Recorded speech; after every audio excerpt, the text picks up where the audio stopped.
Vamos a ver varios ejemplos de la ley de Gauss aplicado a distintas figuras posibles. En este caso, lo primero que vamos a ver es encontrar el campo eléctrico de un cable infinitamente largo, en principio podemos decir, a una distancia S. Este cable tiene una densidad uniforme lambda y entonces, como hicimos en todos los otros ejemplos, empezamos aplicando la ley de Gauss. Uno de los lados nos dice que tenemos que calcular la integral de superficie de E por dA, el campo por el diferencial de área, nuestro diferencial de superficie, y en este caso ya sabemos que si utilizamos una superficie gaussiana como este cilindro, vamos a tener que el campo apunta igual que el diferencial. Si el campo apunta igual que el diferencial, entonces tenemos que el módulo de E sale afuera de la integral, como hemos hecho en todos los ejemplos, porque el producto escalar se convierte en un producto de dos vectores que son paralelos, entonces queda el producto del módulo D por el diferencial A ya no vectorial y entonces nos queda como siempre la integral ahora de la superficie, y esa superficie entonces nos da para el caso de el cilindro 2pi por el radio S por la longitud, por L, nos faltó acá. Esto es entonces la superficie del cilindro, que es lo que nos da entonces esta integral. Por ley de Gauss todo esto debe ser igual a 1 sobre epsilon 0 por la carga encerrada, en este caso por el cilindro. Esto va a ser igual, tenemos el 1 sobre epsilon 0 por un lado, y después la carga encerrada siempre va a ser en estos casos, por un lado la densidad y luego el cable, la longitud del cable acá, eso es entonces lambda por L. Cuando teníamos, en vez de algo que es de una dimensión, teníamos dos dimensiones, bueno, era el área de la superficie y si no el volumen. En este caso es la longitud L por la densidad que nos da, es lambda entonces por L, la carga encerrada total, y entonces solo queda igualar esto es igual a 1 sobre epsilon 0 lambda por L. Podemos despejar el módulo D, podemos cancelar el L y obtenemos entonces lambda 2 pi s epsilon 0, y entonces el campo eléctrico, que sabemos por simetría está orientado en la dirección S, entonces queda lo que teníamos la magnitud por el S versor. Podemos ver que cuando hicimos el cálculo directamente para obtener la carga, el campo eléctrico en realidad, haciendo toda la cuenta sin la ley de Gauss, habíamos llegado que era justamente 1 sobre 4 pi epsilon 0 2 lambda z, que cancelando el 2 con el 4 nos queda el 2 y es exactamente lo mismo que tenemos lambda sobre 2 pi s epsilon 0 en ese versor. Acá en vez del s tenemos el z, pero es lo mismo. Y esto es cuando L tendría infinito porque habíamos tomado un segmento, pero cuando L lo hacemos tender a infinito recuperamos exactamente lo mismo que buscamos recién con un cable infinito. Pero, como siempre, la ley de Gauss nos ahorró muchísimas cuentas. Pasamos ahora a otro ejemplo de un cable coaxial que tiene una densidad de carga ρ. Estamos considerando una densidad de carga de volumen cuando ponemos ρ. Y esta densidad de carga es para el cilindro interno, que tiene un radio que llamemos A, y en el caso del cilindro externo tendremos un radio, vamos a ponerlo acá, que llamaremos B. Entonces, además, adicionalmente, vamos a considerar este cilindro negro tiene también una densidad de carga de superficie. Recordemos, la del verde es de volumen, la de negro va a ser de superficie y va a ser negativa y de la magnitud justa, de modo que el cable, como un todo, es eléctricamente neutro. Entonces queremos ver cuál es el campo eléctrico, pero en cada región distinta. La primera región que vamos a considerar es, vamos a poner 1, va a ser para S menor a. Si S es nuestra variable, entonces estamos dentro del cilindro verde, S menor a A. Para obtener entonces el campo eléctrico dentro del primer cilindro verde, lo ideal es hacer una superficie gaussiana dentro del cilindro verde, que va a ser entonces un cilindro eh, rojo que está dentro. Esta es la superficie gaussiana, y eso nos va a permitir entonces primero calcular la integral de superficie E de A, que ya sabemos que va a dar el módulo de E por 2pi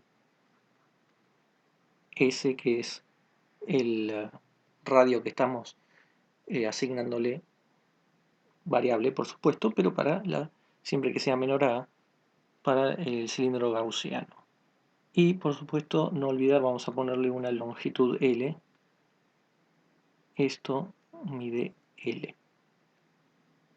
Por ley de Gauss, esto debe ser igual a 1 sobre epsilon 0 por la carga encerrada, en este caso, en este cilindro rojo. Entonces esto es igual a 1 sobre epsilon 0, pero ¿cuál es la carga encerrada? Recordemos, el cilindro verde tiene una densidad de volumen ρ de carga, por lo tanto va a ser ρ, y ahora tenemos que poner el volumen del cilindro chico rojo, pi por el radio al cuadrado, que el radio es S, por la longitud de L, pi s cuadrado de L. Entonces podemos igualar esto con esto para obtener el módulo de, despejamos y tenemos entonces tenemos el s cuadrado, se cancela un s, los L se cancelan, obteniendo entonces un s arriba, epsilon 0 abajo, tenemos el pi que está cancelado, un 2 que baja, tenemos el ρ, s ρ sobre 2 epsilon 0, y el caso del campo eléctrico es en ese versor.